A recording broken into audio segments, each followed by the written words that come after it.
வருகிறது. இந்த உயிரை பற்றிய ஒரு சிந்தனை அவர்களுக்கு வருகிறது. ஏதோ ஒன்று இயங்குகிறது. ஒரு தற்காலிகமாக கூட இரவின் உறக்கம் போல் மயக்கமும் வந்து போகிறது. சிலருக்கு மட்டும் அது தங்கி விடுகிறதே. இந்த உயிர் எங்கே இருக்கிறது? இந்த ஆன்மா எங்கே இருக்கிறது? அந்த உயிரைத்தான் அவர்கள் ஆன்மாவாக பார்க்கிறார். அப்ப இந்த உயிர் எங்கே இருந்து வருகிறது? அவர்கள் சிந்திக்கிறார்கள். அப்பொழுதுதான் முதலில் அவர்கள் கேள்விக்கு பதில் தெரியாத இடத்தில் இருந்து ஆரம்பிக்கிற போது பார்க்கிறார்கள், உயிரை கொடுப்பது பெண் என்ற முடிவுக்கு வருகிறார்கள். குழந்தைகளை பெற்றெடுத்து தருகிற காரணத்தினால் நம் உருவத்தில் இருந்து சிறிய உருவமாக அவர்கள் உருவாக்கி தருகிறார்கள். என பெண் தான் உயிர், பெண் தான் உயிரை தர, பெண் தான் இந்த ஆன்மாவை தருகிறாள் என்கிற நம்பிக்கைக்கு வருகிறார்கள். வருகிற போது பெண்ணை தெய்வமாக கும்பிடுகிறார்கள். அதிலும் குறிப்பாக கர்ப்பிணி பெண்களை அவர்கள் தெய்வமாக கும்பிடுகிறார்கள். இந்த கர்ப்பிணி பெண்களை கும்பிடுகிற பழக்கம் ஏறத்தாழ ஒரு 1000 ஆண்டு காலம் போயிருக்கிறது. ஏனென்றால் அன்றைக்கு மக்களுக்கு எந்த பகுத்தறிவு தெரியவில்லை என்று சொன்னால், ஆணும் பெண்ணும் இணைந்த பிறகுதான் குழந்தை என்ற உயிர் என்கிற சிந்தனை இல்லாமல் ஏதோ பெண் உயிரை உருவாக்கி கொடுக்கிறாள் என்கிற ஒரு நம்பிக்கையில் பெண்களை கடவுளாக கும்பிடுகிறார்கள். அதன் பிறகு சில 1000 ஆண்டுகளுக்கு பிறகு ஆணும் பெண்ணும் இணைந்தால்தான் ஓர் உயிராக முடியும் என்கிற சிந்தனை வருகிற போது ஆண் பெண் ஆலிங்கனத்தை அவர்கள் தெய்வமாக வணங்க ஆரம்பிக்கிறார்கள். எதற்காக இந்த தெய்வம் அல்லது கடவுள் என்ற அந்த கோட்பாடு வருகிறது என்று சொன்னால், எது அவர்களுக்கு பயம் தருகிறதோ அல்லது எது அவர்களுக்கு விடையளிக்க மறுக்கிறதோ அதற்கு அவர்களுடைய தேடலுக்கு அவர்கள் ஒரு கருதுகோள் வைக்கிறார்கள் அல்லது ஒரு கருத்தை உருவாக்குகிறார்கள். அதை கடவுள் கொள்கை என்று தீர்மானிக்கிறார்கள். இப்படியாக இருந்த இந்த கடவுள் கொள்கை, இந்த கடவுள் கொள்கையும் நாம் கடவுள் மறுப்பு கொள்கையும் எங்கே மோதிக்கொள்கிறது, எங்கே மோத ஆரம்பிக்கிறது என்பதை நான் பின்னாடி சொல்லுகிறேன். இதில் எங்கிருந்து ஜாதியவாதம் வருகிறது? இப்ப அடுத்த கேள்வி, கடவுள் இந்த இடத்துல மனிதர்களுக்கு தேவைப்படுகிறார்கள். தங்களினுடைய புதிருக்கு அல்லது தங்களினுடைய பிரச்சனைகளுக்கு தீர்வு தெரியாத போது இதை கும்பிடுகிறார். ஆரம்பத்திலேயே பெண்ணை மட்டும்தான் கும்பிட்டார்களா என்று சொன்னால், ஒரு மிகப்பெரிய ஒரு ஆராய்ச்சி தகவல் ஒன்று சொல்லுகிறது. ஆரம்ப காலத்தில் மனிதர்கள் இரவில் விழித்திருந்திருக்கிறார்கள், காலையில் தான் அவர்கள் உறங்கி இருக்கிறார்கள். மிகப்பெரிய ஒரு ஆச்சரியமான கூற்று. எப்படி அவர்கள் ஏன் இரவில் விழித்திருந்தார்கள் என்று சொன்னால், அவர்கள் வாழ்ந்த இடங்கள் காடு, மலை, இத மாதிரியான பகுதிகளில் இரவில் இவர்கள் தூங்குகிற போது மிருகங்கள் இவர்களை கொண்டு விடுகிறது அல்லது குழந்தைகளை தூக்கி கொண்டு போய் விடுகிறது. இவர்களுக்கான பிரச்சனைகள் இரவு நேரத்தில் விலங்குகளால் ஏற்படுகிறது. இதை அகற்றுவதற்காக இவர்கள் இரவு முழுவதும் விழித்திருந்திருக்கிறார்கள். காலையில் சூரியன் வந்த பிறகு இவர்களுக்கு வருவதும் போவதும் தெரிய ஆரம்பிக்கிறது. இவர்கள் கவனமாக இருந்து கொண்டுகிறார்கள். அப்பொழுது அந்த கூட்டத்தில் இருக்கிற ஒருவரோ இருவரோ மட்டும் ஒரு பார்வைக்கு கண்காணிப்பிற்கு வைத்துவிட்டு மற்றவர்கள் உறங்க ஆரம்பித்திருக்கிறார்கள். முதல் மனிதர்களினுடைய ஒரு காலகட்டத்தில் இரவு விழிப்பு, பகல் உறக்கம் என்ற ஒரு பார்வை இருந்திருக்கிறது. அந்த காலகட்டத்தில் சூரியனை வணங்கி இருக்கிறார்கள். அதாவது காலையிலே சூரியன் வந்தால் நாம் நிம்மதியாக இருக்க முடியும் என்ற அந்த நம்பிக்கையில் உதய சூரியனுக்காக மக்கள் காத்துக் கொண்டிருந்திருக்கிறார்கள். உதயசூரியனை பார்த்த பிறகு அவர்களுக்கு ஒரு நம்பிக்கை பிறக்கிறது, நமக்கான ஒரு நல்ல காலம் வரும், நாம் மேல் கவலை இல்லாமல் உறங்கலாம், உதயசூரியனின் பார்வையில் நமக்கென்று ஒரு பாதுகாப்பு இருக்கிறது என்ற நம்பிக்கைக்கு அவர்கள் வருகிறார்கள். சூரியனையும் கூடாக கும்பிடுகிறார்கள். இப்படி இடி, மின்னல், புயல், காற்று எல்லாவற்றையும் கடவுளாக கும்பிட்டுக் கொண்டிருக்கிறார்கள். இப்ப ஜாதியம் எங்கே வருகிறது என்று சொன்னால், தமிழ் மக்களிடம் ஏறத்தாழ சங்கம் மருவிய காலம் வரைக்கும் ஜாதியம் என்பது இங்கு இல்லை. அதத்தான் வள்ளுவர் சொன்னார், பிறப்புக்கும் எல்லா உயிர்க்கும் சிறப்போவா செய்தொழில் வேற்றுமையான். இது எங்க சொல்லுது அப்படின்னா, திருவள்ளுவர் சொல்றார், எங்களுக்குள்ள எந்த பிரிவினையும் கிடையாது, பிறப்பால் நாங்கள் உயர்ந்தவன் தாழ்ந்தவன் கிடையாது, அவரவர் தொழில் செய்வதில் அதிலும் தொழிலில் திறமையை பொறுத்து அவர்கள் பிரிக்கப்படுகிறார்களே தவிர எங்களுக்குள் ஜாதி மதம் இல்லை. ஒரு ஜாதியை கட்டமைப்பது இரண்டு தான் பெரும்பாலும். எது என்று சொன்னால், அந்த காலகட்டத்தில் குலத்தொழிலும் அகமன முறையும். அகமன முறை என்று சொன்னால், ஒரு ஜாதியார் தங்கள் ஜாதியாருக்குள்ளேயே, தங்கள் ஜாதிக்குள்ளேயே பெண் கொடுத்து பெண் வாங்கிக் கொள்ளுதல், கொடுக்கல் வாங்கல் வைத்துக் கொள்வது, இது ஒரு அகமண முறை. இது ஆரம்ப காலத்தில் தமிழர்களிடம் இருந்தா என்றால் அதுவும் இல்லை. அதற்காகத்தான் நமது குறுந்தொகையிலே ஒரு பாடல் இருக்கிறது, சங்ககால பாடல். யாயும் ஞாயும் யாராகியரோ எந்தையும் நுந்தையும் எம்முறை கேளிர், யானும் நீயும் எவ்வளி செம்புல புயர் நீவோல் அன்புடை நெஞ்சம் தாம் கலந்தன. அப்ப என்னன்னா, உங்க அப்பா யாரு எங்க அப்பா யாரு தெரியாது, நீ யாரு நான் யாரு என்ன உறவு தெரியாது, ஆனா எனக்கு ஒன்ன பிடிச்சிருக்கு உனக்கு என்ன பிடிச்சிருக்கு. சோ நம்ம செம்புல புயல் நீர் போல், அதாவது அந்த கும்மண்ணில் விழுந்த நீர் எப்படி அந்த கலரை எடுத்துக்குதோ, தண்ணீர் மாறி ஒன்றோடு இரண்டரை கலந்து விடுகிறதோ அதை போல நாம் கலந்து விடுகிறோம். அப்படியானால் தமிழ் சமூகத்தில் புறமண முறை இருந்திருக்கிறது, அகமண முறை இல்லை. அப்ப இங்க தொழிலும் இல்லை, அகமண முறையும் இல்லை. இந்த இதுதான் ஜாதிய கட்டுப்பாடா இருக்கிறது, ஜாதியத்தை உருவாக்குகிறது. இது எங்கிருந்து வருகிறது என்று பார்க்கிற போது ஏறத்தாழ ஒரு 600 நூற்றாண்டுகள் வரைக்கும் நமக்குள் ஜாதியம் இருந்ததாக தெரியவில்லை. எப்பொழுது ஆரிய மதம் அல்லது இந்த பகவத்கீதை, மனுஸ்மிருதி இது போன்ற நூல்கள் உள்ளே வருகிறதோ அப்பொழுதுதான் 4 வர்ணங்கள் வருகிறது, பிரிவினைகள் வருகிறது. ஒவ்வொரு வர்ணத்திற்கும் குல தொழில் சொல்லப்படுகிறது. குல தொழிலை செய்யவில்லை என்றால் அது உனக்கு பாவம் என்று கற்பிக்கப்படுகிறது. இப்படியான ஒரு சூழல் வருகிறது.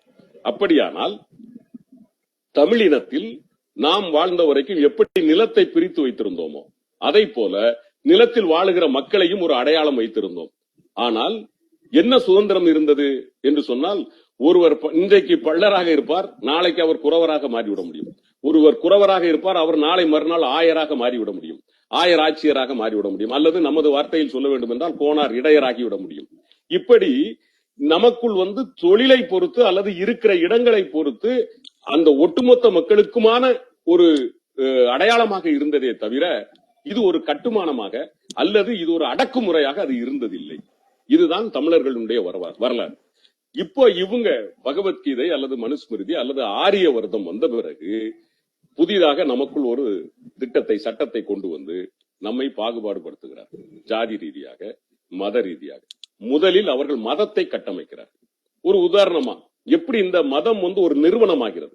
மதம் என்பது கடவுள் கொள்கையை கூட நாம் ஒத்துக்கொள்ளலாம். ஓரிடத்தில் அதற்கான ஒரு நியாயம் இருக்கிறது. கடவுள் என்ற பார்வை ஒரு மனிதனுக்கு தேவைப்படலாம். எப்போது தேவைப்படலாம் என்பதை நான் பின்பு சொல்லுகிறேன். கடவுள் என்கிற கோட்பாடு எப்படி மனிதனுக்குள் நிலைநிறுத்தப்படுகிறது என்பதற்கு ஒரு உதாரணமாக சொல்லுகிறேன். ஒரு ஏழை விவசாயி, அவர் தன்னுடைய பிள்ளைய ஒரு கல்லூரியில படிக்க வைக்கிறார் பையனை. அந்த பையனுக்கு ஒரு கல்லூரி போய்விட்டு வருவதற்காக ஒரு இருசக்கர வாகனம், பைக் வாங்கி கொடுக்கிறார். வீட்டுல இருந்து அந்த பையன் கிளம்ப போறான். கிளம்பும் போது இவரு சொல்றாரு, அப்பா சொல்றாரு, ஏப்பா இருப்பா, கடவுளுக்கு ஒரு பூஜையை போட்டு வண்டி எடு, முதல் முறையா எடுக்கிறாரு.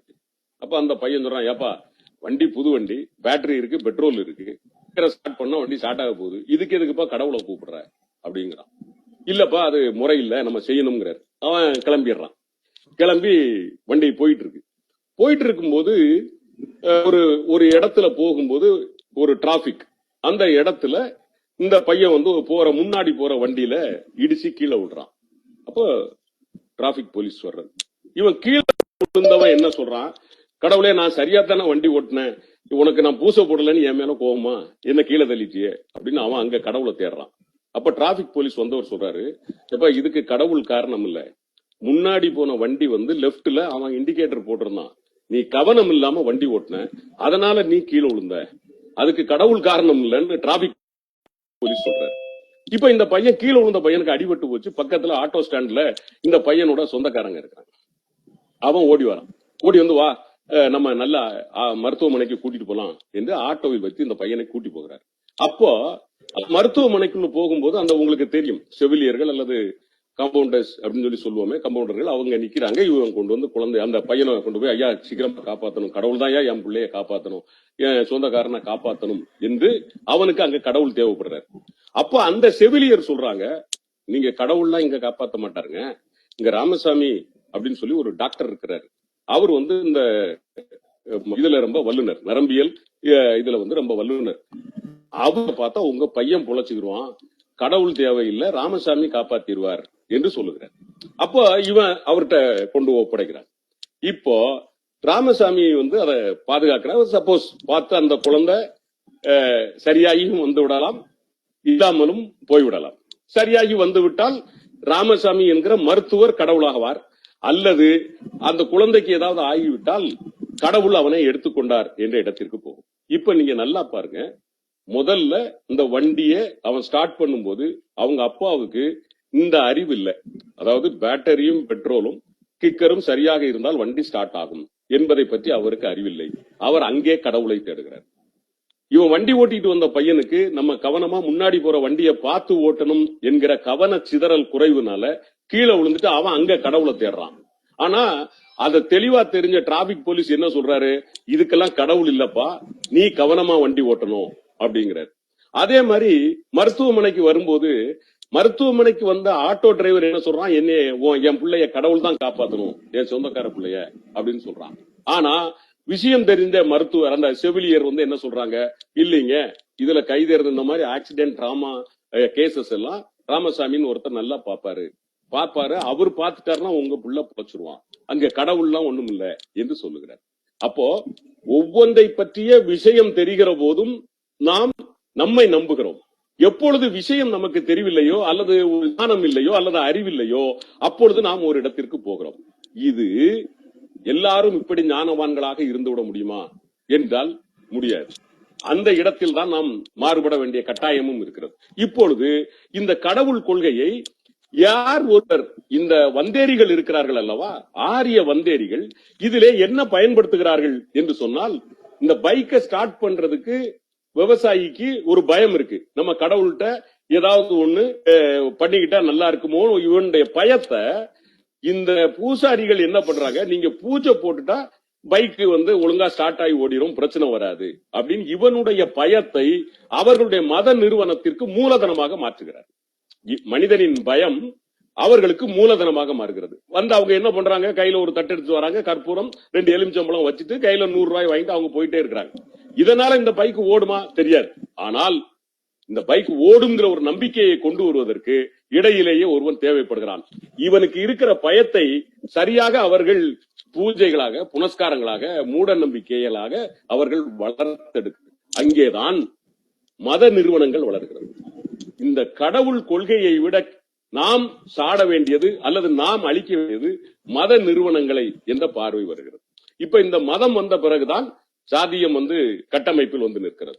இந்த மதமும் சாதியமும் நமது பண்பாடுகளாக இருக்கிற வரைக்கும் அல்லது ஒரு தமிழின் அடையாளமாக இருக்கிற வரைக்கும் நாம் இந்த ஜாதியத்தை அல்லது இந்த மதத்தை நாம் பெரிதாக எடுத்துக்கொள்வது இல்லை. நம் தமிழ் மண்ணில் பெரும்பாலும் நாம் வந்து சிறு தெய்வங்களை கும்பிடுகிறோம் அல்லது குல தெய்வங்களை கும்பிடுகிறோம். யாரும் இன்னொரு குல தெய்வத்தையோ அல்லது இன்னொரு சிறு தெய்வத்தையோ நாம் குறை சொல்லியோ இல்லை சண்டைக்கு போவதோ இல்லை. நாம் நிம்மதியாக வாழ்ந்த இனம்.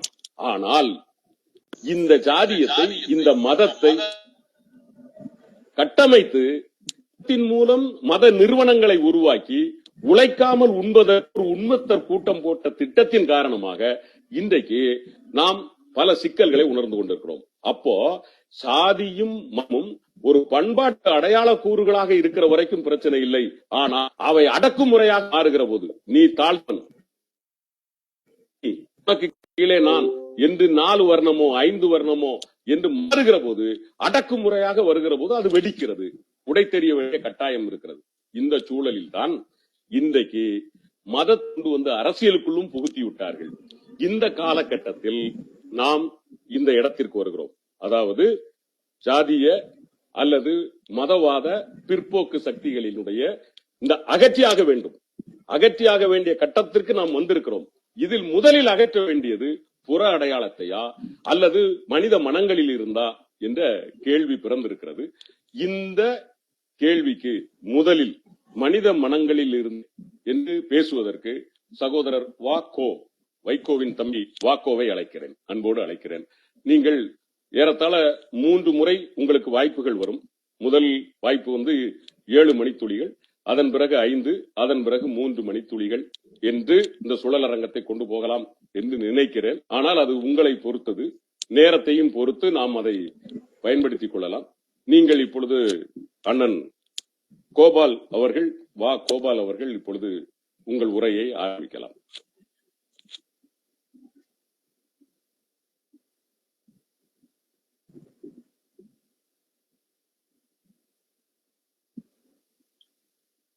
இந்த நிகழ்வை ஒருங்கிணைத்திருக்கின்ற ஐயா ஞானம் அவர்களே, இந்த நிகழ்வை நெறிப்படுத்தி ஆற்றுப்படுத்தி இந்த அருமையான வாய்ப்பை எனக்கு தந்திருக்கின்ற புரட்சி திராவிட முன்னேற்ற கழகத்தின் மாநில இலக்கிய அணியினுடைய துணை செயலாளர் அண்ணன் காரை செல்வராஜ் அவர்களே, இந்த நிகழ்விலே கலந்து கொண்டிருக்கின்ற மாவட்ட கழக செயலாளர் DC ராஜேந்திரன் அவர்களே, இந்த நிகழ்ச்சியிலே கலந்து கொண்டிருக்கின்ற அனைத்து தோழர்களே, உங்கள் அனைவருக்கும் முதல் கண் வணக்கத்தை தெரிவித்துக் கொண்டு, ஐயா அவர்கள் ஒரு தத்துவ உரையை ஆற்றியது போல அதில் எப்படி இந்த மதம் கலந்தது, அதன் காரணமாக இந்த சாத்தியம் இங்கு வேறு ஒன்றிருக்கிறது என்பதையெல்லாம் விளக்கமாக கூறியிருக்கிறார்கள்.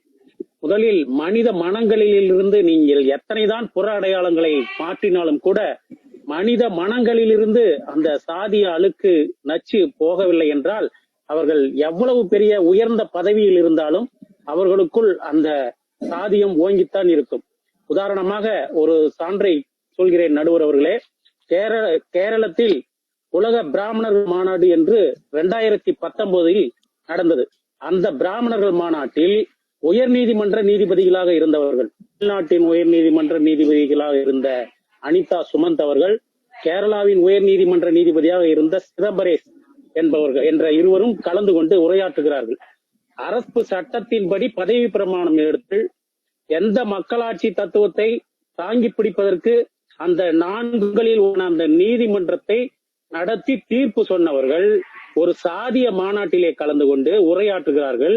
அதுவும் குறிப்பாக அந்த கேரள உயர் நீதிமன்றத்தின் நீதிபதியாக இருந்த அந்த சிதம்பரேஷ் அவர்கள் உரையாற்றும் போது குறிப்பிடுகின்றார், பிராமணர்களுக்கு 2 பிறப்பு உள்ளது, எல்லா மனிதர்களை விட அதிக அதிகாரம் படைத்தவர்கள் நாம் தான், எந்த தலைமை பதவிக்கும் ஏற்றவர்கள் நாம் தான், அதனால் எந்த தலைமை பதவியில் பிராமணர்கள் தான் இருப்பதுதான் மது தர்ம சாஸ்திரம் என்றெல்லாம் பேசிவிட்டு பொருளாதார இடஒதுக்கீட்டை வற்புறுத்தி பேசியதோடு மட்டுமல்லாமல் இப்போது இருக்கின்ற இந்த இடஒதுக்கீடு என்பது மோசடி, இது இருக்கக்கூடாது என்கின்ற பொருள்படுபடி பேசுகிறார் சொன்னால் அவர் வகித்திருக்கின்ற பதவி என்ன? அதுதான் புற அடையாளம், நீதிபதி என்ற பதவி, நீதி அரசர் என்ற பதவி.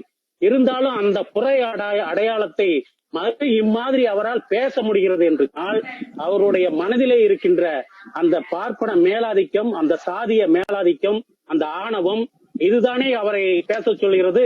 அப்பொழுது அங்கே என்ன இருக்கிறது? அந்த மன அடையாளம், அந்த மன மாற்றம் நிகழாததனுடைய விளைவுதான் அவர் அம்மாதிரி பேசுவதற்குரிய பொறுப்பை வழங்கி இருக்கிறது. அவர் எவ்வளவு பெரிய பதவியில் இருந்தால் என்ன? எனவே முதலில் அகற்றப்பட வேண்டியது மன அடையாளம் தான். இதைத்தான் மகாத்மா காந்தியடிகள் 1931 எழுதினார். சாதியம் என்பது இந்த நாட்டிற்கு தீங்கானது, இந்த நாட்டின் வளர்ச்சியை கெடுப்பது. உள்ள அகமாற்றத்தில் சாதியம் இருந்தால்தான் இந்த சாதிய நம்பிக்கைகளை கடைபிடிக்க சொல்லும். எனவே முதலில் மாற வேண்டியது ஆத்மாக்களில் மாற்றம் தானே தவிர புற அடையாளங்கள் அல்ல என்று சொன்னார். இன்னும் சொல்ல போனால் மகாத்மா என்று அழைக்கக்கூடிய அவருக்கே 1931 பிறகு 1931 முன்பு இந்த சாதியத்தின் மீது ஒரு பற்று இருந்ததாக எல்லாம் வரலாறு குறிப்பிடுகிறது. ஆனால் அதற்கு பின் அவர் உள்வாங்கிக் கொண்டு இந்த அம்பேத்கரினுடைய தொடர்புகளுக்கெல்லாம் பின் இந்த சாதியத்தை அவர் வெறுத்து ஒதுக்குகிறார். ஆனால் அதே சமயத்தில் அவர் வீட்டிலே கூட மகாத்மா மனைவியால் கூட அந்த சாதியத்தை மாற்றி வர முடியவில்லை. ஏனென்று சொன்னால் தென்னாப்பிருக்கும் பொழுது அந்த பீனிக்ஸ் ஆசிரமத்திலே அவர்கள் வசிக்கும் பொழுது தாழ்த்தப்பட்டவர்களின் அந்த மலத்தை ஒவ்வொரு நாளும் ஒருவர் முறை வைத்து ஒருவர் கொண்டு போய் கொட்ட வேண்டும் என்று சொல்லிய பொழுது மகாத்மாவின் மனைவியாகவே இருந்தாலும் கூட அந்த கஸ்தூரிபா காந்தி அவர்களுக்கு அந்த மனமாற்றம், அந்த அக அடையாளம் வராததால் அவர் காந்தியிடத்திலே கோபித்துக் கொண்டு மறுக்கிறார். காந்தி கோபப்பட்டு அவரை ஒரு தாக்குகின்ற அளவுக்கு செல்கிறார். அவருடைய சுயசரிதையிலே இதை குறிப்பிட்டிருக்கிறார். அப்படி என்றால் என்ன அர்த்தம்? அவர் மகாத்மாவாகிவிட்டார், இந்திய நாட்டிற்கே அவர் தந்தையாகிவிட்டார். தந்தையாகின்ற அந்த சூழல் எல்லாம் இருக்கும் பொழுது கூட அந்த மனைவியிடத்தில் கூட அந்த மனமாற்றத்தை விளைவிக்க முடியவில்லை என்று சொன்னால் முதல் மாற வேண்டியது மன அடையாளமே தவிர அக அடையாளமே தவிர புற அடையாளம் இல்லை என்கின்ற கருத்தை நான் ஆணித்தரமாக சுவாமி விவேகானந்தர் அவர்கள் அமெரிக்காவிற்கு செல்கிறார்கள். அப்பொழுது நிறைய நில உடைமையாளர்கள் அவருக்கு பணம் கொடுத்து பொருள் கொடுத்து அவர் அமெரிக்காவிற்கு செல்வதற்கு அனுப்பி வைக்கிறார்கள். ஆனால் அமெரிக்கா செல்கிறார். அங்கிருந்தே விவேகானந்தர் அவருடைய சீடருக்கு கடிதம் எழுதுகிறார். இந்த மியூட் மியூட் மியூட். மாவட்ட பகுதியில் உள்ள ஒரு நில உடைமையாளரிடமிருந்து பொருள் வாங்கி என்னை அனுப்பி வைத்திருக்கிறீர்கள். அதே நேரத்தில் அவர்களிடத்திலே அடிமைப்பட்டு கிடக்கின்ற அந்த தொழிலாளர்களை, அந்த சாதியத்தால் பின்தங்கி இருப்பவர்களை, பட்டியலின மக்களை அவர்களின் அடிமை தலையிலிருந்து விடுவிப்பதற்கு நீங்கள் நான் சொன்னதாக சொல்லுங்கள், அவர்களிடத்திலே செய்தியை கொண்டு சேருங்கள் என்று சொல்லியிருக்கிறார் என்று சொன்னால், சுவாமி விவேகானந்தருக்கு அந்த அகமன அடையாளம் இருந்தது. அவர் புற அடையாளங்களில் அவர் பொருளுதவி செய்திருந்தாலும் கூட அந்த அக அடையாளங்கள் இருந்ததால் அவர் அந்த கருத்தை அன்றைக்கு பதிவு செய்திருக்கிறார் என்று சொன்னார். எத்தனை பெரிய உயரமானவர்களாக இருந்தாலும் சரி, மாற்றிக்கொள்ள வேண்டியது முதலில் மன அடையாளங்களைத்தான். மன அடையாளம் மாறினால்தான் அவர்களுக்கு உள்ளபடியே அந்த சாதிய அந்த வெறுப்புணர்வு தோன்றும். இல்லை என்று சொன்னால் அவர் எவ்வளவு பெரிய பதவியாக இருந்தாலும் சரி, உச்சபட்ச அதிகாரத்தை வைத்துக் கொண்டிருந்தாலும் சரி, அவர்களில் மாற்றம் வராது என்கின்ற செய்தியை ஆணித்தரமாக பதிவு செய்து இந்த கிடைத்த நல்ல வாய்ப்புக்கு நன்றி கூறி விடைபெறுகின்றேன். நன்றி, வணக்கம். நன்றி நன்றி கோபால்ராஜ் அவர்களே. நல்ல கருத்துக்கள்.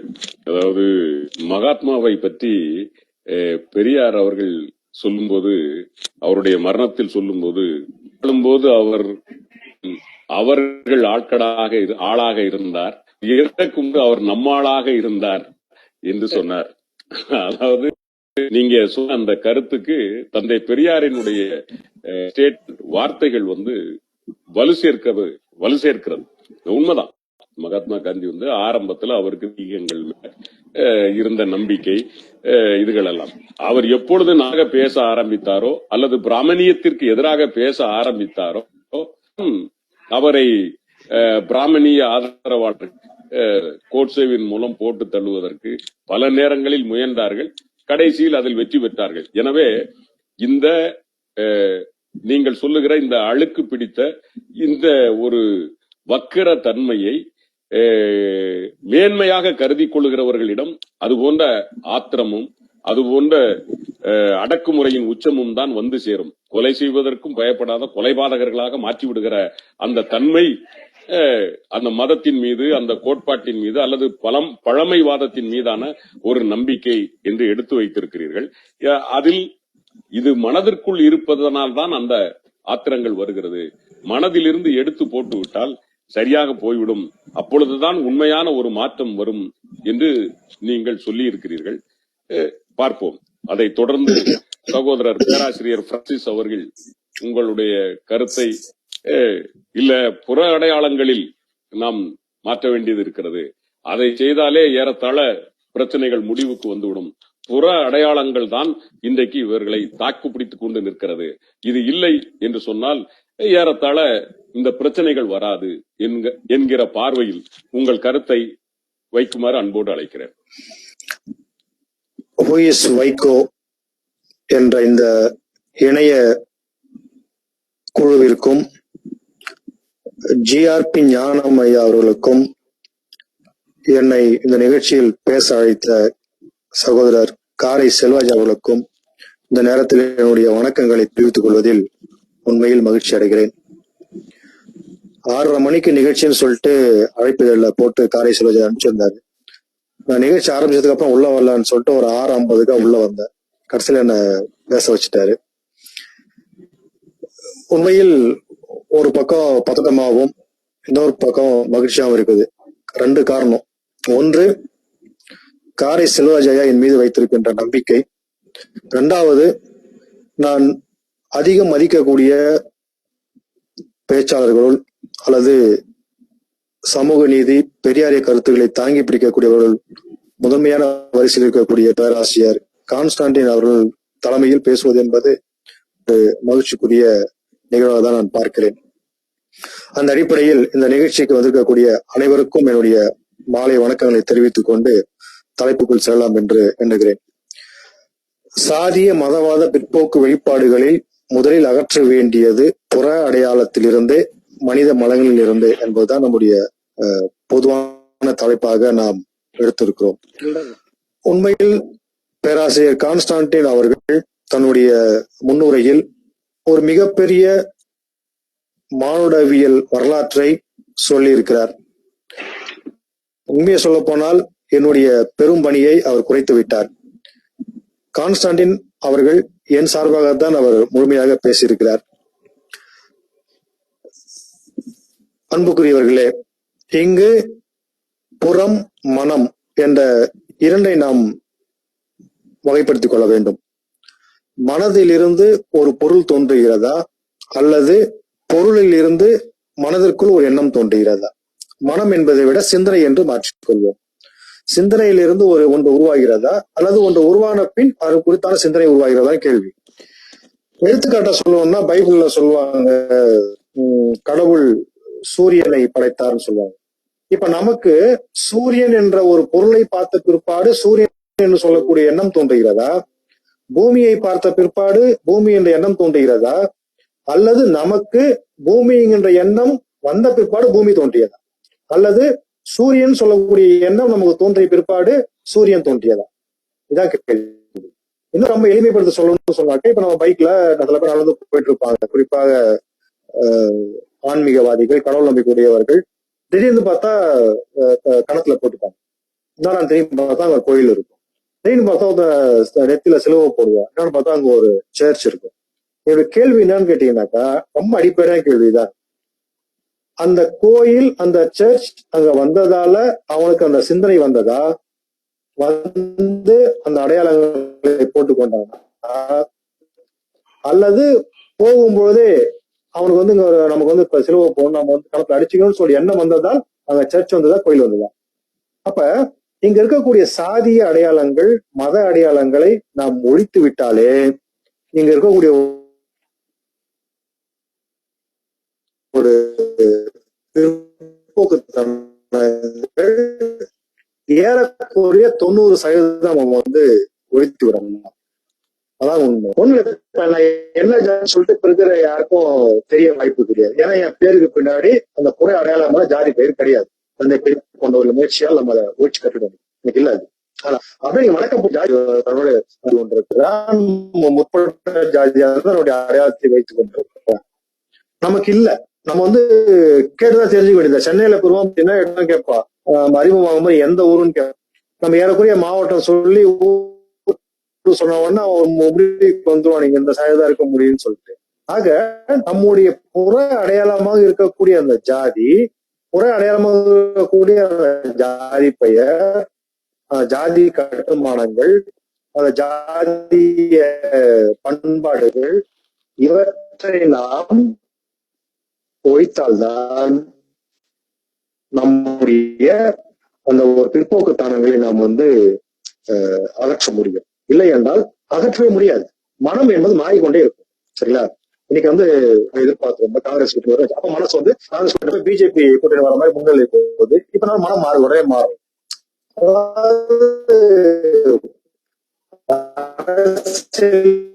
பேசக்கூடியவர்களுக்கு அந்த மாற்றம் வருத்தம் இருக்கலாம், கோபம் இருக்கலாம். ஆனா பொதுவான மக்கள் ஏற்றுக்கொள்ளது.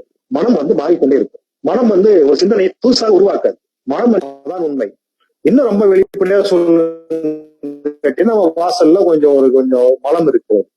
அந்த மலத்தை அங்க இருக்கிற வரைக்கும் மனசுக்குள்ள மலம் இருக்கு, மனசு இருந்துட்டே இருக்கும். அந்த மலத்தை தூக்கி தூக்கி போட்டோம்னாக்கா நம்ம மனசு போயிடாது. இதான் உண்மை.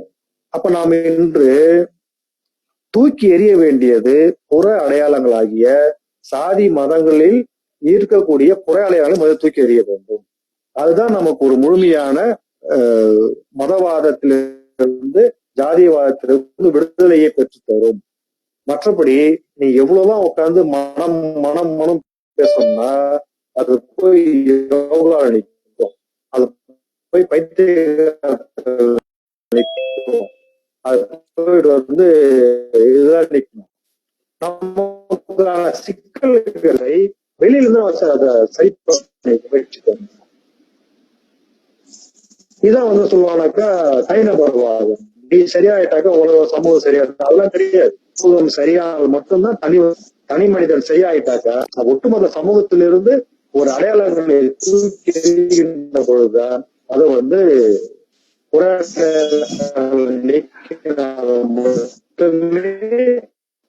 நம்மளால் இந்த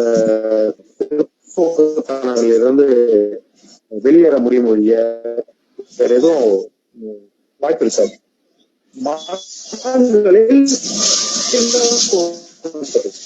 உங்களுக்கு சூரியனை அல்லது சூரியன் சொல்ல நினைச்சதுக்கு அப்புறம் உண்மைதான். புறத்தில் இருந்து ஒரு பொருளை பார்த்த பிறப்புறதா கான்ஸ்டன்ட் அவர் தன்னுடைய முன்னுரையை ரொம்ப விரிவா சொன்னார். எப்படி மனிதர்கள் மாறினார்கள், மதம் எப்படி தோன்றியது, ஜாதி எப்படி தோன்றியதுன்னு சொல்லிட்டு. அப்ப அந்த அடையாளங்களை நாம் இன்னைக்கு ஒண்ணு இல்லை, ராமர் கோயில்னு சொல்லக்கூடிய ஒரு அந்த கோயில் கட்டப்படாமல் இருந்தா அப்படி அந்த ஒரு விஷயம் இல்லாமல் இருந்தா மக்கள் மனசுக்கு எப்படி இருக்குன்றீங்க, இது வாய்ப்பே கிடையாது, காணாமல் போயிடும். எனக்கு மிக சிறந்த எடுத்துக்காட்டு கேட்டீங்கன்னா பேருக்கு பின்னாடி இருக்கக்கூடிய புற அடையாளமாக ஜாதி அடையாளம் இருக்கக்கூடிய ஜாதி பெயரை நாம் நீக்கியதா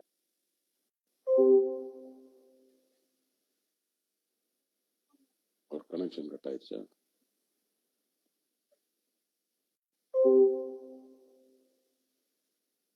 அவரு அண்ணன் ஞான அண்ணன் அவர் கனெக்ஷன் ஏதோ துண்டிக்கப்பட்டது. லைன்ல இல்ல அவரு. ஓகே லைன்ல இல்லையா? ஓகே ஆக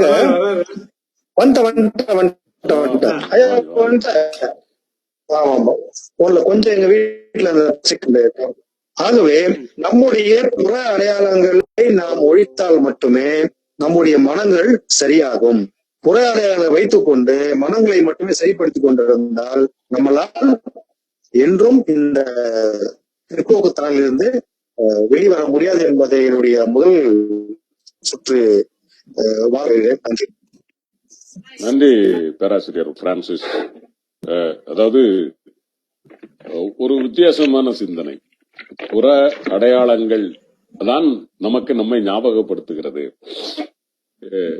உதாரணமா அவரு சொன்ன மாதிரி நமக்கு பின்னாடி பேர் இருந்தது, அத பெரியார் அதை துண்டிச்சு தூரத்துக்கு போட்டாங்க. அப்போ நமக்கு இன்னைக்கு அடையாளம் காண முடியாத ஒரு சூழல். எல்லோருக்கும் அந்த அடையாளம் அப்படிங்கிற ஒரு புற அடையாளத்தை நாம் மாற்றுகிற போது பெரும்பாலும் அதன் தாக்கம் குறைந்து வருகிறது. அதுவே முதல்ல நமக்குள்ள ஒரு மாற்றம். அவர் சொன்ன மாதிரி கோயிலை பார்த்தா கன்னத்தில் போட்டுக் கொள்வதும், சர்ச்சை பார்த்தா சிலுவை போடுவதும், இப்படியான அடையாளங்கள் தான் முதல்ல ஒழிக்கணும். ஒழிச்சிட்டோம் அப்படின்னு சொன்னா இந்த ஜாதிய மதவாதங்கள் ஓரளவுக்கு நாம் ஒழித்து விட முடியும் என்று பேராசிரியர் பிரான்சிஸ் அவர்கள் அத சொல்லியிருக்கிறார். அடையாளங்கள் வைத்துக் கொண்டிருக்கிற வரைக்கும் நாம் எதையும் ஒழித்து விட முடியாது என்கிற அவருடைய ஒரு புதிய பார்வை நான் உண்மையிலே பாராட்டுகிறேன். ஏனென்றால் அதாவது வந்து உட்காருகிற வரைக்கும் அவர்தான் பேச வேண்டும் என்று தெரியாத சூழலில் கூட இல்லை, அண்ணனிட்ட கட்டளையை ஏற்று, அண்ணன் காரை செல்வராஜ் அவர்கள் கட்டளையை ஏற்று நான் பேசுகிறேன் என்று அவர் பேசிய அந்த தன்மைக்கு அல்லது அந்த தைரியத்திற்கு, அந்த தெம்பிற்கு உள்ளபடியே நாம் நன்றி சொல்ல கடமைப்பட்டிருக்கிறேன். பார்ப்போம் தொடர்ந்து கோபால்ராஜ் அவர்கள் வாதம் அல்லது அவர் வைத்ததிலிருந்து மாறுபட்ட வாதம் என்ன வைக்கிறார் என்று பார்ப்போம். சகோதரர் கோபால்ராஜ் அவர்கள், நீங்கள் உங்கள் வாதத்தை வைக்கலாம். நடுவர் ஐயா பேராசிரியர் அவர்களுக்கு வணக்கம். ஞான பேராசிரியர் அவர்கள் சிறப்பாக பேசினார்கள். சாதி அடையாளங்களை தூக்கி எறியாமல் புற அடையாளங்களை தூக்கி எறிய வேண்டும் என்கின்ற கருத்தை மையப்படுத்தி பேசினார்கள். நான் அதற்கு ஒரு கருத்தை, மாற்று கருத்தை நான் முன்வைக்கின்றேன். இப்பொழுது கிட்டத்தட்ட ஒரு 75 ஆண்டு காலம் 80 ஆண்டு காலமாக தமிழகத்தில் தந்தை பெரியாருடைய தாக்கம், திராவிட இயக்கங்களின் தாக்கம் காரணமாக நம்மிடையே ஒட்டு பெயராக இருந்த அந்த சாதியம் தூக்கி எறியப்பட்டு விட்டது. யாரும் சாதி பெயரை போட்டுக்கிட்டு ராமசாமி படையாச்சி, கிருஷ்ணசாமி நாயக்கர் அப்படின்லாம் இப்ப சொல்லிக்கிறது இல்ல, சொல்லிக்கிறதுக்கு வைக்கப்படுறாங்க. அதுவெல்லாம் சரி, அதை நாம ஏத்துக்கிறோம். அதே நேரத்துல இப்ப கேரளாவில பாத்தீங்கன்னா இன்னும் சாதி பெயரை ஒட்டு பெயரை தாங்கிதான் இருக்காங்க. அந்த நாயர், இந்த நாயர், நம்பூதிரி இப்படி எல்லாம் பேர் வச்சுக்கிட்டு தான் இருக்காங்க. நான் இந்த கேள்வி வைக்கிறேன். இப்ப தமிழ்நாட்டில் சாதிய ஒட்டு பெயர்கள் இல்லாமல் இருப்பதால் இங்கு சாதிய தாக்கம் இல்லாமல் இருக்கிறதா? இன்றைக்கும் ஆணவ படுகொலைகள் நடக்கிறதே இன்றைக்கும் ஊராட்சி மன்ற தலைவர்கள் தலித்துகளாக வந்துவிட்டால் அவர்கள் சந்திக்கின்ற பிரச்சனை எத்தனை? மேலவளவிலே முருகேசன் படுகொலை செய்யப்பட்டாரே, பல கிராமங்களில் இன்னும் தேர்தல் நடத்தப்படவில்லையே, சில ஊர்களில் இறைவனை பார்ப்பதற்கு கூட அனுமதி மறுக்கப்படுகிறதே. எப்படி என்றால் நாம் புற அடையாளங்களை தூக்கி எறிந்து விட்டோம். ஏன் இந்த மாற்றம் வரவில்லை? நம்ம இத கேள்வி வைக்கலாம் இல்ல? இப்ப கேரளாவில இன்னும் வச்சிருக்கான். இப்ப அவங்களுக்கு நமக்கு என்ன பெரிய வித்தியாசம்? இன்னும் இல்லையே. ஏன் இன்னும் நம்ம உடுமலை சங்கர் போன்று, தர்மபுரி இளவரசன் போன்று இந்த ஆணவ ஜாதிய படுகொலைகள் நடந்து கொண்டுதானே இருக்கின்றது. புற அடையாளங்களை தூக்கி எறிந்து விட்டபடியால் நம்முடைய என்ன பெரிய அளவில் மாற்றம் நிகழ்ந்திருக்கிறது. ஐயாவும் அண்ணாவும் திராவிட இயக்கமும் இடஒதுக்கீட்டில் தமிழர்களின் முன்னேற்றத்தில் அடிப்படையில் பல மாற்றங்களை கொண்டு வந்திருக்கிறார்கள். தமிழ்நாட்டை மற்ற மாநிலங்களிலிருந்து முழுக்க வித்தியாசப்படுத்தி கொண்டு சென்றிருக்கிறார்கள். அதுவெல்லாம் வேறு. அதுவும் கூட நம்ம மக்களை மனமாற்றம் செய்கின்ற இடத்தில் பேரறிஞர் அண்ணாவின் இலக்கியங்களும் படைப்புகளும் தந்தை பெரியாரின் ஓயாத சலியாத உழைப்பும் தான் இருந்திருக்கிறதே ஒழிய அவர்கள் ஏற்படுத்திய நம் மக்களிடையே ஏற்படுத்திய மனமாற்றமும் ஆதிக்க சக்திகளிடம் அவர்கள் போராடிய அந்த போராட்டமும் தான் இன்றைக்கு தமிழனை இந்த அளவுக்கு தூக்கி நிறுத்தி இருக்கிறது ஒழிய நீங்கள் சாதி அடையாளத்தை புற அடையாளத்தை தூக்கி எறிந்து விட்டதாலேயே எல்லாம் மாறிடும் அப்படிங்கறத நான் வன்மையாக மறுக்கிறேன். இன்னும் ஒரு சின்ன கருத்தை சொல்றேன். இப்ப சாதி அடையாளம்னு சொல்றாங்க. இப்ப தந்தை பெரியார ஈவே ராமசாமி நாயக்கர் அப்படின்னு அழைத்த காலமும் உண்டு. அந்த ஈவே ராமசாமி நாயக்கர் தான் இத்தனை காரணங்களுக்கும் இத்தனை எழுச்சிகளுக்கும் இத்தனை திராவிட இயக்க எழுச்சிகளுக்கும் அடிமைப்படுத்தப்பட்டு கிடந்த இந்த சூத்திர மக்களின் வளர்ச்சிக்கும் மீட்சிக்கும் காரணமாக இருந்தவர் அந்த ஈவே ராமசாமி நாயக்கர். அப்ப அந்த நாயக்கர் என்பது அவர் பின்னால் ஒட்டி இருக்கின்ற அந்த புற அடையாளம். அதுக்கு அவர் பொறுப்பு கிடையாது, அவங்களோட பெற்றோர்கள் வச்சிருக்கலாம். இருந்தாலும் இந்த புரட்சியை ஏற்படுத்தியது தந்தை பெரியார், ஈவே ராமசாமி நாயக்கர். அப்ப எப்படி அந்த புற அடையாளத்தை நீக்கிட்டா எல்லாம் நீங்கிடும் அப்படின்னு சொல்றது எந்த விதத்துல சரி? இன்னும் சொல்றேன், கிருஷ்ண ஐயர்னு ஒருத்தர் நீதிபதி இருந்தார். அவர் பேர்ல ஐயர் ஓட்டிக்கிட்டு இருக்கு, கிருஷ்ண ஐயர். நீங்க கேள்விப்பட்டிருப்பீங்க, அண்ணன் பேராசிரியர், அவங்களுக்கு எல்லாம் தெரியும். வரலாற்று சிறப்பு மிக்க எத்தனை தீர்ப்புகளை கிருஷ்ண ஐயர் வழங்கி இருக்கிறார். அப்ப அவர் ஐயரா பார்த்தா அவர் வழங்கின தீர்ப்புகளுக்கும் அந்த புற அடையாளத்துக்கும் ஏதாவது சம்பந்தம் இருக்கா? எத்தனை தீர்ப்புகள், எத்தனை மிக்க தீர்ப்புகள். அவர் வாழ்கின்ற காலம் வரை பிற்படுத்தப்பட்ட தாழ்த்தப்பட்ட பட்டியலினத்து மக்களுக்காக பொதுவெளிகளில் பேசிக்கொண்டும் தன்னிடம் வரும் வழக்குகளை அவர்களிடத்திலே உள்ள நியாயத்தை புரிந்து தீர்ப்பு வழங்கினார்களே. அப்படி என்று சொன்னால் புற அடையாளத்திற்கும் இதற்கும் என்ன அர்த்தம் இருக்கிறது? மனமாற்றம் தான்.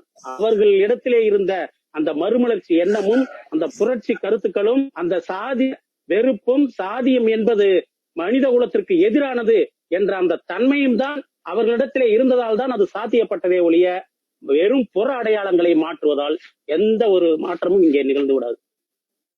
அதை நான் ஆணித்தரமாக இந்த இடத்திலே நான் தெரிவித்துக் கொள்கின்றேன்.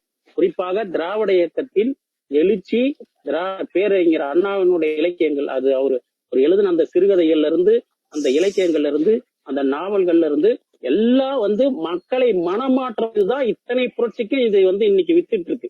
இல்லைன்னா இன்னும் அப்படியேதான் இருந்திருப்போம் நாம. அதனால மனமாற்றம் தான் உள்ளபடியே. மனமாற்றம் ஏற்பட்டால்தான் தனிமனிலிருந்து, பொதுமனிதரிலிருந்து, அரசாங்கங்களிலிருந்து, ஆட்சியாளர்களிலிருந்து அனைவருக்கும் மனமாற்றம் ஏற்பட்டதுதான் இந்த சாதிய வெறி தனியுமே ஒழிய வெறும் புற அடையாளங்களை தூக்கி எறிவதால் எந்த மாற்றமும் நிகழ்ந்து விடாது என்ற கருத்தை ஆணிமாக பதித்து நல்ல தீர்ப்பை வழங்குங்கள் நடுவர் அவர்களே என்று கேட்டு விடைபெறுகின்றேன். நன்றி. நன்றி திரு கோபால்ராஜ் அவர்களே. மிக அழுத்தமான வாதம். அதாவது நமது நீதியரசர் ஐயர் வழங்கிய சரித்திர புகழ்பெற்ற தீர்ப்புகள், அதிலே அவர் ஒரு நீதிபதியாக தன்னை நிலைநிறுத்தி கொண்டார். ஆனால் ஐயர் என்று பெயர் இருந்த போதும், ஒரு புற இருந்த போதும் கூட அவர் மனதிற்குள் அவரை அதை பற்றி கவலைப்படாமல், தான் ஐயர் ஐயங்கார் என்கிற நினைவலைகளே இல்லாமல் மனதளவில் அவர் ஒரு நீதிபதியாக நின்ற காரணத்தினால்தான் நியாயமான தீர்ப்புகள் ஐயர் இல்லாதவர்களுக்கு, ஐயங்க மக்களுக்கு இன்றைய நீதிமன்றங்களை போல் அல்ல ஒரு நியாயமான தீர்ப்புகளை வழங்க முடிந்திருக்கிறது. எனவே அந்த இன்னொரு கேள்வியும் வைக்கிறார். அதாவது பெயரை நீக்கியதாலே நமக்குள் ஜாதி வன்மம் ஒளிந்து விட்டதா என்ற ஒரு கேள்வியையும் வைக்கிறார். ஆணவ படுகொலைகளையும் கேள்வி கேட்கிறார். சகோதரர் பிரான்சிஸ் அவர்கள் தான் அதற்கு பதில் சொல்ல வேண்டும். வாருங்கள், ஆஹ் உங்கள் கருத்துக்களை தாருங்கள். உண்மையில் கோபால்தாஸ் அவர்கள் ரொம்ப அழகான எடுத்துக்காட்டுகளோடு தன்னுடைய வாதத்தை முன்வைத்தார். இடத்துல ஒரு எடுத்துக்காட்டோட நான் பேச நினைக்கிறேன். சீனாவுல மாவோ தலைமையில ஒரு மக்கள் செஞ்சேன புரட்சி நடக்குது, நீண்ட பயணத்துக்கு பிற்பாடு. ஆனால் மாவோ தன்னுடைய அதிகாரத்தை பயன்படுத்தி அதிகாரத்துல இல்ல அவர் என்ன சொல்றாருன்னா, அங்க பண்பாட்டு புரட்சி நடக்கணும் அப்படின்னு முடிவு பண்றாரு. ஏன்னா அங்க இருக்கிற அரசாங்கம் சொல்லக்கூடிய புற அடையாளம், புற சமூகம், அதிகாரம், ஆட்சி, சட்டம் எல்லாம் சாதகமாகி விட்டது.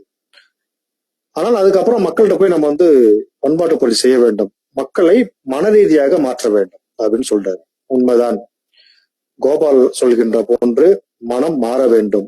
ஆனால் மனம் எப்போது மாறும் கேட்டீங்கன்னா, புற அடையாளங்கள் மாறுகின்ற பொழுது மனங்களில் மாற்றம் ஏற்படும். நான் திரும்பி என்ன சொல்றேன்னு கேட்டீங்கன்னாக்கா, மனித மனங்களில் மாற்றம் வேண்டாம்னு சொல்ல வரல, வேண்டும், அது கட்டாயம் தேவை. ஆனால் முதல்ல நடக்க வேண்டியது எதுன்னு கேட்டீங்கன்னாக்கா, புற அடையாளங்கள், புற விஷயங்கள் தான் மாற்றணும். கருத்து முதலில் பிறந்ததா, பொருள் முதலில் பிறந்ததா அப்படின்னு கேட்டீங்கன்னா, முதலில் பொருள் தான் பிறந்தது, புறம்தான் முதலில் துவங்கியது. அதுக்கப்புறம் அதுக்கு ஒட்டிதான் நம்முடைய கருத்துக்கள் தோன்றுகிறது, மனதுக்கு தோன்றுகிறது. அதே போல ஆணவ கொலை பற்றி கோபால் அவர்கள் சொன்னார்கள். உண்மை, நடக்குது இல்லைன்னு சொல்ல வரல. இதே சமயத்துல சமீபத்தில் உத்தரப்பிரதேஷ்ல ஒரு சகோதரி அவர்கள் வன்புணர்வுக்கு ஆளாகப்பட்டு எரிக்கப்பட்டார். இது ஒரு சின்ன வேறுபாடு நீங்க பார்க்கலாம். அதாவது அந்த ஊர்ல நடந்த அந்த படுகொலைக்கு ஆதரவாக மக்கள் திரண்டார்கள். ஆனால் இங்க ஆணவ படுகொலைக்கு ஆதரவாக ஒன்று ரெண்டு அந்த சமூகம் தொடர்பான சில அமைப்புகள் குரல் கொடுக்க ஒட்டுமொத்த தமிழ் சமூகம் ஆதரவா நிற்காது, நின்றது கிடையாது. வேணா வெளிப்படையா அதை எதிர்க்கவும் ஆதரிக்காம இல்லாம இருக்கலாம், ஆனால் ஒரு மௌனம் காப்பாது கடைபிடிக்கும். அந்த ஆணவ படுகொலைக்கு ஆதரவு யாரும் இங்க களமிறங்கல, அதான் உண்மை. இந்த மாற்றம் எங்க வந்துச்சுன்னு கேட்டீங்கன்னாக்கா, நம்முடைய பெரியார் அவர்கள், அண்ணா அவர்கள், கலைஞர் அவர்கள், அம்பேத்கர் அவர்களுடைய வழியில் வந்த அந்த புற அடையாளங்களை நாம் துறந்ததால் ஏற்பட்ட ஒரு மனமாற்றம் தான் அது. மனம் மாற வேண்டும் என்றால் எதிரில் இருப்பவர்கள் மாற வேண்டும், எதிரில் இருக்கக்கூடிய சிக்கல்கள் தீர வேண்டும், அடையாளங்கள் அழித்தொழிக்கப்பட வேண்டும். அப்படி நடைபெறவில்லை என்றால் நம்மளால் கட்டாயமா நடக்க முடியும். ஒண்ணு இல்ல, இன்னொரு இடத்துல சொல்லு கேட்டீங்கன்னா, பல்லர்கள் விவசாயம் செய்ததால் பல்லர் என்று அழைக்கப்பட்டார்களா, அல்லது பல்லர் என்று அழைக்கப்பட விவசாயம் செய்தார்கள்? மலம் அள்ளுவதால் அவர்கள் சமூக பேர் அடையாளமாக அழைக்கப்பட்டார்களா? அந்த பேர் வச்சுட்டு அவங்க கொண்டு போயிட்டு மலம் அள்ள வைத்தார்களா? பறை அடித்ததால் பறையில் என்று அழைக்கப்பட்டார்களா, அல்லது பறைகள் பெயர் வைத்துக் கொண்டதால் அவர்கள் பறை அடித்தார்களா? அப்ப அவர்களிடம் இருந்து பறையையும் அந்த பெயரையும் தூக்கிவிட்டால் ஏறக்குறைய அவனுடைய பொது சமூகத்தில் அவனால் செயல்பட முடியும், பொது சமூகத்தில் அவனால் நடமாட முடியும், பொது சமூகத்தில் அவனால் ஈடு கொடுக்க முடியும். மனம் மாறணும், இல்லைன்னு சொல்ல வரல, மனம் கட்டாயம் மாறிதான் ஆக வேண்டும். ஆனால் எதில் முதலில் மாற வேண்டும், அதான் கேள்வி நமக்கு. இப்ப எனக்கு திடீர்னு பார்த்தா இன்னைக்கு நாளைக்கு ஸ்டாலின் அவர்கள் முதலமைச்சர் ஆகும் நான் நினைச்சிட்டா ஒண்ணும் பண்ண முடியாது. அரசாங்கம் மாற வேண்டும், மாறினாதான் என் மனசுல அந்த சந்தோஷம் வரும். நான் மாறிட்டேன் நான் நினைச்சு கூடாது இல்ல, புரியுதுங்களா? மாற்றம் அடைய வேண்டும். ஆனால் அதுக்கு முன்பாக அந்த மனமாற்றம் செய்வதற்கு சில வேலைகளை நம்ம செய்ய வேண்டியது இருக்கு. புறமாக புற அடையாளங்களா சிலவற்றை உருவாக்க வேண்டியது இருக்கு. அப்ப முதலில் மாற வேண்டியது, முதலில் அழித்து ஒழிக்கப்பட வேண்டியது புற அடையாளங்கள் தானே ஒழிய மனம் மாறணும், அடுத்தது மாறணும். அடுத்த வேலை அதான். நான் எங்க சொன்ன மாதிரி பண்பாட்டு புரட்சி செய்ய வேண்டும் என்று மாவோ புறப்பட்டு சேர்ந்தா ஏன் போனாரு? இங்க நம்முடைய அரசாங்கம் மாறிவிட்டது, ஆட்சி மாறிவிட்டது, அதிகாரம் மாறிவிட்டது. ஆனால் மக்கள் மேல் இருக்கக்கூடிய அந்த பிற்போக்குத்தனங்கள், அந்த முதலாளித்துவ சிந்தனை இருக்கிறது. அதை மாற்ற வேண்டும் என்றால் ஒரு பண்பாட்டு புரட்சி நடைபெற வேண்டும். பண்பாட்டு புரட்சி என்பது மனங்களில் நடைபெற வேண்டும் என்பதற்கு முடிவு போறார். அப்ப மனங்களில் மாற்றம் ஏற்பட வேண்டாம், முதலில் புறச்சூழல் புறநிலைகள் மாற வேண்டும் என்று கூறிக்கொண்டு என்னுடைய இந்த சுற்றுடைய வாதத்தை முடிக்கிறேன். நன்றி. நன்றி பேராசிரியர் அவர்களே. அதாவது பள்ளு என்றால் உழவு என்ற ஒரு அர்த்தம் உண்டு தமிழிலே. அதற்கான பொருள் பள்ளு என்பது உழவு. அப்போ உழவு செய்தவர்கள் பல்லர்கள் என்று வந்தது. இப்பொழுதும் கூட மலையாளத்துல நம்ம பேசும்போது எதுவும் பறையுமோ என்று கேட்பார்கள். பறைதல் என்றால் பேசுதல், சொல்லுதல், உரையாடுதல். இதுதான் பள்ளு, அந்த பறைதல், பறையர் அப்படிங்கிறது. பறையர் என்பது இனம் அல்ல. ஒரு தொழிலை செய்கிற போது அந்த தொழில் செய்கிறவர்களுக்காக அது ஒரு ஆகு பெயராக, தொழிலாகு பெயராக அது நமக்கு தமிழிலே நின்றிருக்கிறது. ஆனால் அவர் கேட்பதில் ஒரு நியாயம் இருக்கிறது. அந்த உழவு செய்வதனால் அவரை என்று அழைக்கிறோமா, அல்லது பள்ளர் என்பதால் அவர் உழவு செய்கிறாரா, அல்லது பறைதல் அல்லது பறையடித்தல் என்பதால் அவரை பறையர் என்று அழைக்கிறோமா, அல்லது பறையர் என்பதால் அது அவர் பறையடிக்கிறாரா என்று பார்க்கிற போது அவர் கேட்பதில் ஒரு நியாயம் இருப்பதாக தெரிகிறது. இந்த அடையாளத்தின்பால் அவர் உள்ளிழுக்கப்படுகிறார் என்ற ஒரு வாதம் அவர் வைத்திருக்கிறார். அதாவது ஏறத்தாழ அவர் உங்களின் பக்கம் வந்தாலும் தன் பக்க நியாயத்தை நிறுத்தி கொண்டிருக்கிறார். அதாவது மாற்றம் என்று இரண்டாவது, முதலில் வர வேண்டியது புற அடையாளங்களில் இருந்து என்ற அவருடைய பார்வையை வைத்திருக்கிறார். மூன்றாவது சுற்று ரத்தின சுருக்கமாக ஏதேனும் உங்களுக்கான விளக்கம் அல்லது மறுப்போ இருந்தால் தாங்கள் வைக்கலாம். அவர்களுக்கு நடுவர் ஐயா அவர்களுக்கு வணக்கம். பேராசிரியர் பிரான்சிஸ் அவர்கள் மிக அழகாக தன்னுடைய வாதத்தை வைத்தார்கள். நான் கேட்பது ஒரே ஒரு வாதம் தான். எத்தனையோ சட்டங்கள் இயற்றப்படுகின்றன, நீதிமன்ற தீர்ப்புகள் கொடுக்கப்படுகின்றன. நம்முடைய தந்தை பெரியார் இறக்கும் தருவாயில் கூட உங்களை எல்லாம் சூத்திர மக்களாக விட்டு போகிறேனே, இறக்கிறேனே என்று அவர்கள் வருத்தப்பட்டார்கள் என்று ஒரு தகவலும் கூட உண்டு. தந்தை பெரியாரின் நெஞ்சிலே ஒரு முள்ளாக இந்த அனைத்து சாதியினரும் அர்ச்சகராகலாம் என்கின்ற சட்டம் வர வேண்டும் என்று நினைத்தார்கள். தந்தை பெரியாரின் மறைவுக்கு பிறகு நம்முடைய கலைஞர் அவர்கள் அந்த சட்டத்தை கொண்டு வந்தார்கள். ஆனால் அந்த சட்டத்தை நிறைவேற்ற விடாமல் அந்த உயர் சாதி, அந்த பார்ப்பனர்களினுடைய எண்ணத்தை தாக்கி இருக்கின்ற அந்த நீதிமன்றத்தின் மூலமாக அந்த சட்டம் முடக்கப்பட்டது. அது மாதிரி எத்தனை சட்டங்கள் இயற்றப்பட்டாலும், அரசியலமைப்பு சட்டத்தின்பால் எத்தனை தீர்ப்புகள் கொடுக்கப்பட்டாலும் அதை நிறைவேற்றுவதற்கு மனம் இல்லை என்றால் என்ன செய்ய முடியும்? மனமாற்றம் வராமல் எந்த மாற்றமும் வராது. எப்படிப்பட்ட உயர்ந்த பதவியில் இருப்பவர்கள் சட்டத்தை போட்டு மக்களாட்சி அடிப்படையில், அரசியலமைப்பு சட்டத்தின் அடிப்படையில் நடைமுறைப்படுத்தினாலும் கூட அதற்கு நீர்த்து போக செய்கின்ற அந்த நச்சு எண்ணங்களும் சாதிய அந்த வெறியும் இருக்கின்ற வரை, மனமாற்றம் அடையாமல் இருக்கின்ற வரை எந்த மாற்றமும் நடக்காது. புற அடையாளத்தை வைத்து எதுவும் நடக்காது. அக அடையாளமே எந்த மாற்றத்திற்கும் வித்திடும் என்கின்ற கருத்தை அழுத்தமாக தெரிவித்து இந்த நல்ல வாய்ப்புக்கு நன்றி விடைபெறுகின்றேன். நன்றி. நன்றி தோழர் கோபால்ராஜ் அவர்களே.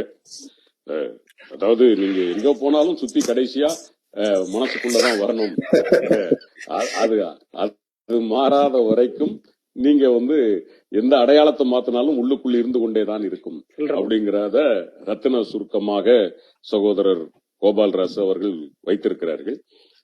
திரு பிரான்சிஸ், நீங்க அதை மறுப்பதும் அல்லது உங்கள் கருத்தை இறுதியாக வலுத்துரைப்பதும் உங்களுக்கான வாய்ப்பை நீங்கள் பயன்படுத்திக் கொள்ளலாம். நன்றிங்க ஐயா. நான் மீண்டும் சொல்லுகிறேன், கோபால் ஐயா அவர்களே, மனம் மாறதான் வேண்டும். மனம் மாறாமல் எங்கு நடக்க போறது கிடையாது. ஆனால் மனம் மாறுவதற்கு எது மாற வேண்டும்?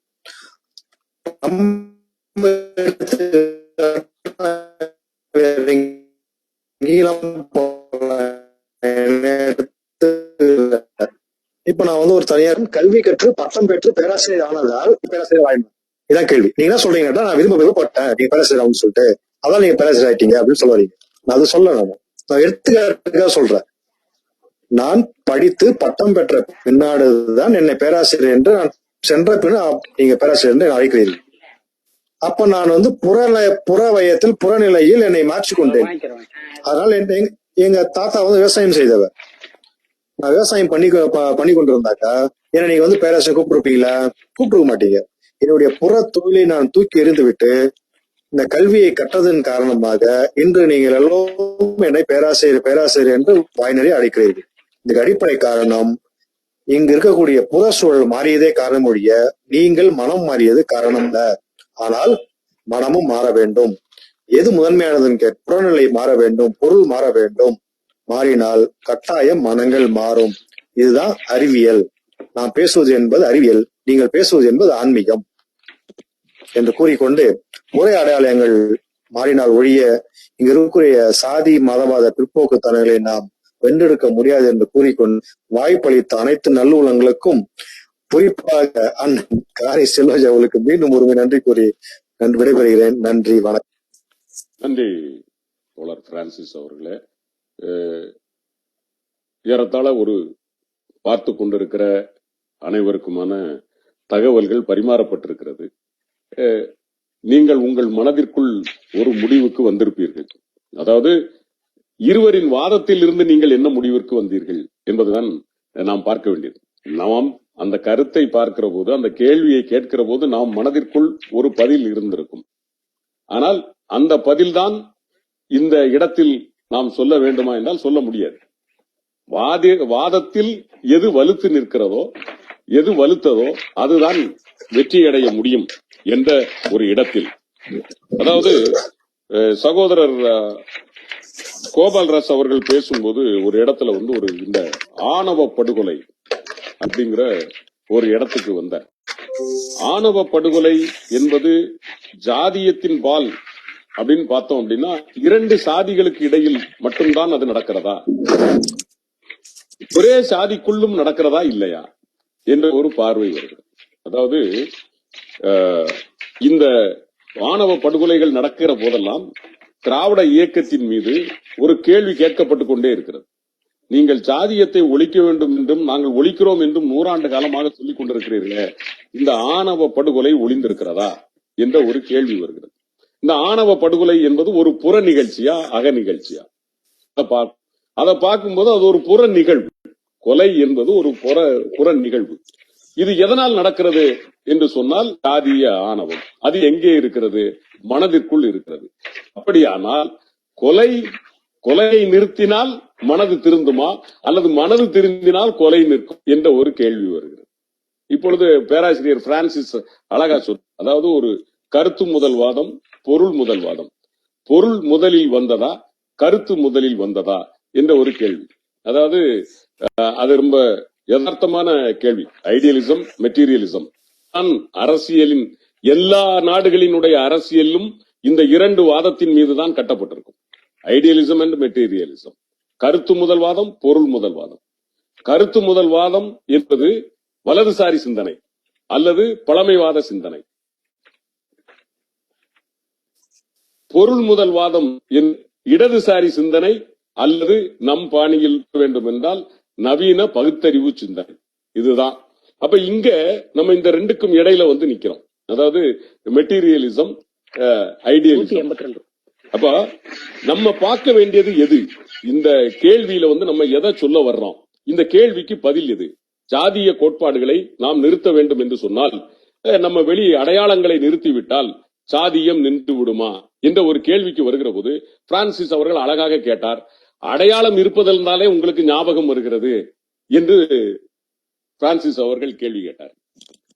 அதே பதில் அவர் மறுத்து சொல்லுகிற போது சொன்னார், உன் மனதிற்குள் நீ இந்துவாக, கிறிஸ்தவனாக, இஸ்லாமியனாக நினைத்துக் கொண்டு இருப்பதனாலே அந்த அடையாளத்தை பார்த்தவுடன் உனக்கு கன்னத்தில் போடுவதற்கோ அல்லது சிலுவை போடுவதற்கோ அல்லது நீ வழிபாடு செய்வதற்கோ உனக்கு வருகிறது. அப்போ இந்த அடையாளம் அவன் மனதிற்குள் இருப்பதை தூண்டுகிறதா, அல்லது இந்த அடையாளத்தால் அவன் மனதிற்குள் அந்த சிந்தனை வருகிறதா என்ற கேள்வியை அவர் கோபால்ராஜ் லாவகமாக வைத்தார். இப்ப நம்ம சிந்திக்க வேண்டியது, இப்ப இந்த ஆணவ படுகொலை அப்படிங்கறதுல அந்த கேள்வி வரும்போதெல்லாம் எனக்கு ஒரு சிந்தனை வரும். அதாவது இந்த திராவிட அரசியல் இந்த ஜாதியத்தை ஒழிக்கவில்லை என்று வாதிடுகிறவர்களுக்கு ஒரு பதிலை சொல்ல நான் யோசிப்பது உண்டு. அதாவது செப்டம்பர் ஆர்குமெண்ட் என்று அமெரிக்காவில் சொல்லுவாங்க. அதாவது 1863 ப்ரொக்ளமேஷன் ஆஃப் எமான்சிபேஷன், அதாவது அடிமைகளை விடுவிப்பதற்கு ஆபிரகாம் லிங்கன் கருப்பினத்தவர்களுக்கும் சமமான உரிமை கொடுக்க வேண்டும் என்று அவர் சொல்றார். அப்போ ஒரு எதிர்த்து ஒரு வாதம் வருகிறது செப்டம்பர் மாதத்தில். அதாவது 1862 செப்டம்பரில் அந்த வாதம் நடக்கிறது. எதிர்கட்சியை சார்ந்த டக்ளஸ் என்கிறவர் கேள்வி கேட்கிறார்.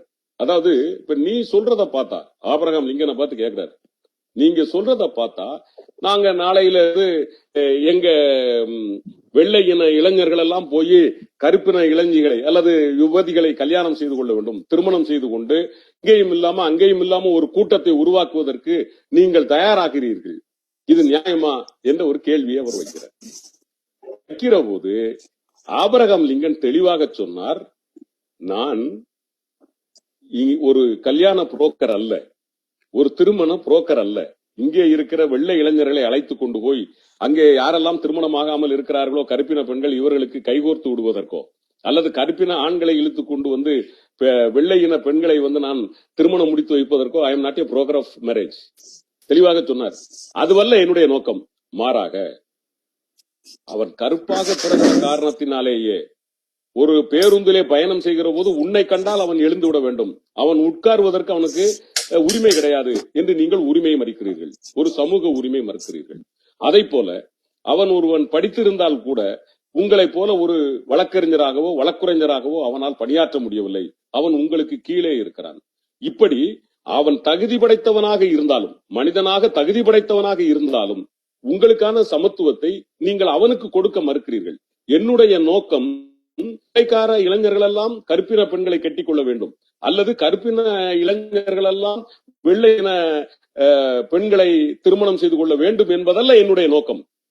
வெள்ளையனும் கருப்பனும் சமமாக நடத்தப்பட வேண்டும், அதுதான் என்னுடைய நோக்கம். அதன் பிறகு அதன் காலம் தீர்மானிக்கும் என்று சொன்னார். அதைத்தான் திராவிட இயக்கத்தினுடைய தலைவர் ஐயா பெரியார், இன்னும் சொல்ல போனால் அந்த ஐயா பெரியார், பேரறிஞர் அண்ணா, தலைவர் கலைஞர் இவர்கள் எல்லாம் இழுத்து வந்த பாதையை பார்ப்பீர்களே ஆனால் அதுதான் நாம் சொல்லுவது.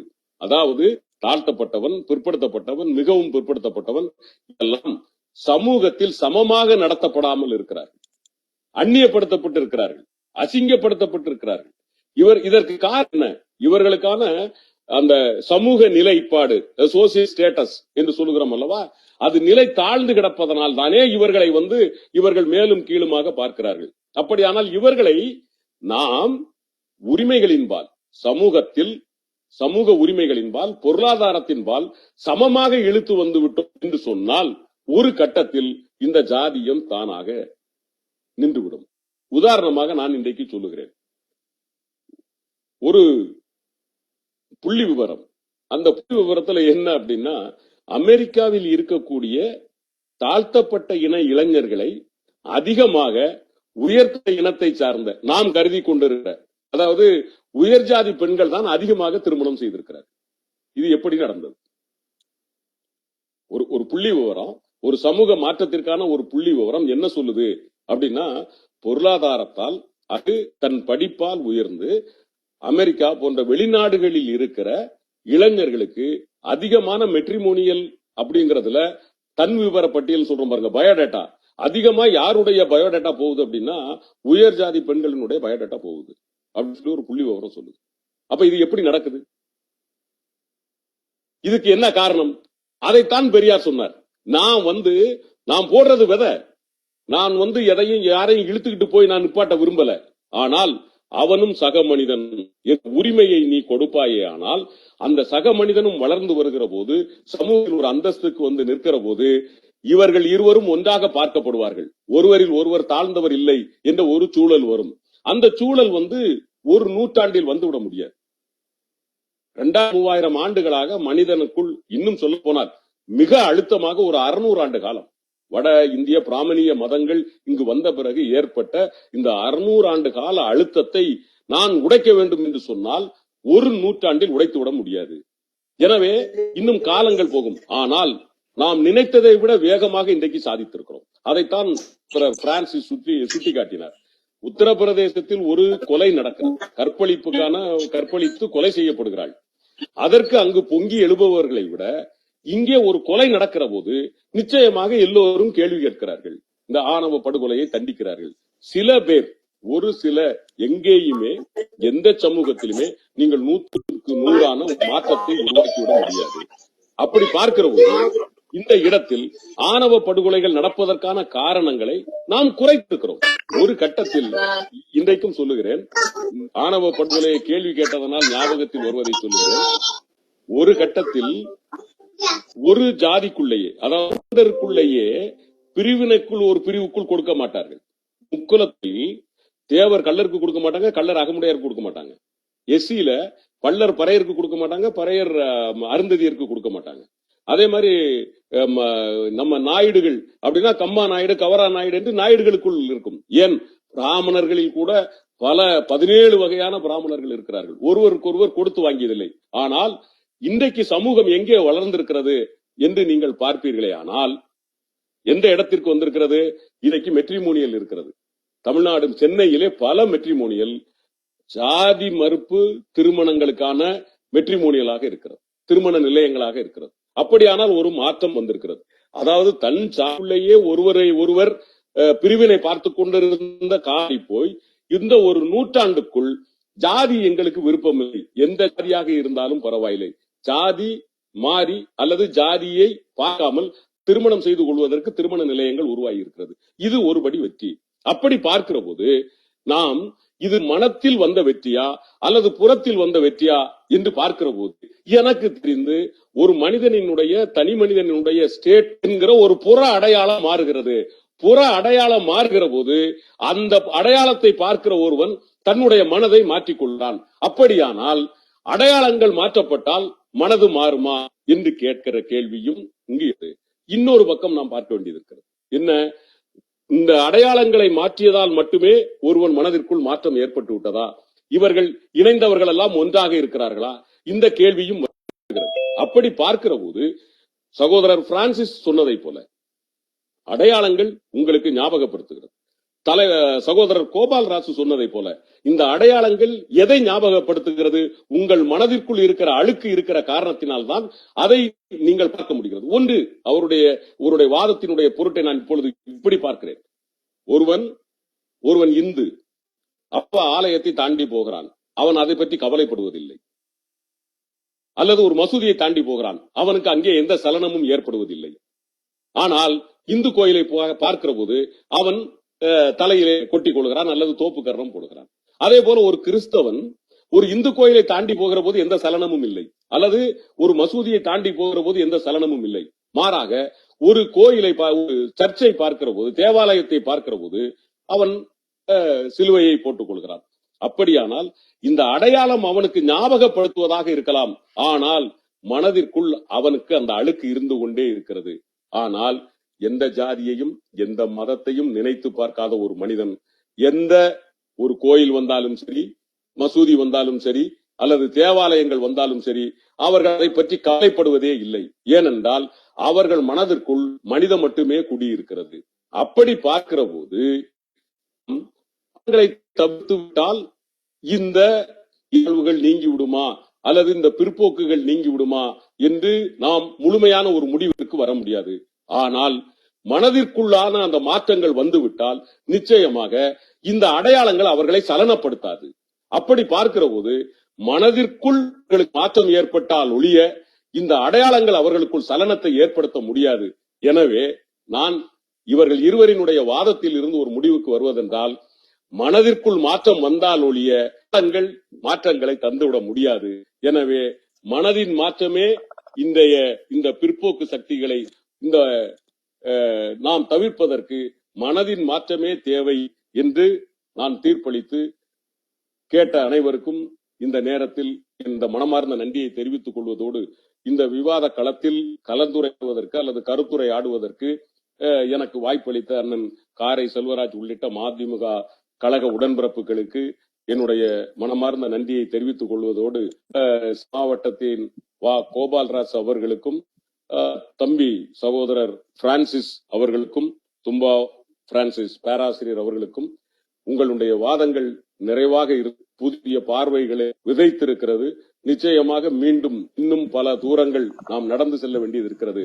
இந்த வாதத்திற்குள் 15 நிமிடம் உங்கள் வாதத்திற்குள் வைத்தவற்றில் இருந்து ஒரு தெளிவு பெற வேண்டும் என்று நாம் நினைக்க முடியாது. ஆனால் வாதத்தில் இருந்து ஒரு முடிவு பிறக்க முடியும் என்கிற காரணத்தினால் முடிவாக சொல்லுகிறேன்.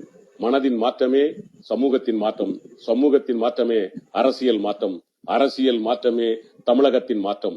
விரைவில் அந்த அரசியல் மாற்றத்திற்கு அல்லது தமிழகத்தின் மாற்றத்திற்கு எப்படி ஆதிகால மனிதன் உதயசூரியனின் உதயத்திற்காக காத்திருந்தானோ, அதை போல வருகிற காலத்தில் மிக விரைவில் உதயசூரியன் உதிப்பதற்காக நாம் எல்லாம் கரம் கோர்த்து உழைத்துக் கொண்டிருக்கிறோம். அந்த உழைப்பிற்கான வெற்றியை பெருமறையும் நில்லாமல் போராடுவோம். நிச்சயமாக வெற்றி பெறுவோம். நன்றி கழக தோழர்களே, உடன்பிறப்புகளே.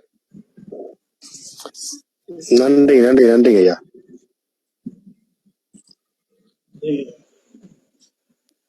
பேராசிரியர் அவர்களுக்கு உயிஸ் வைகோவின் சார்பில் நன்றிகளை தெரிவித்துக் கொள்கிறேன். வாழ்த்துறையாக சேலம் மாவட்ட கழகத்தின் செயலாளர் நடேசன் அவர்கள் 5 நிமிடம் வாழ்த்துறை வழங்குவார். நடேசன்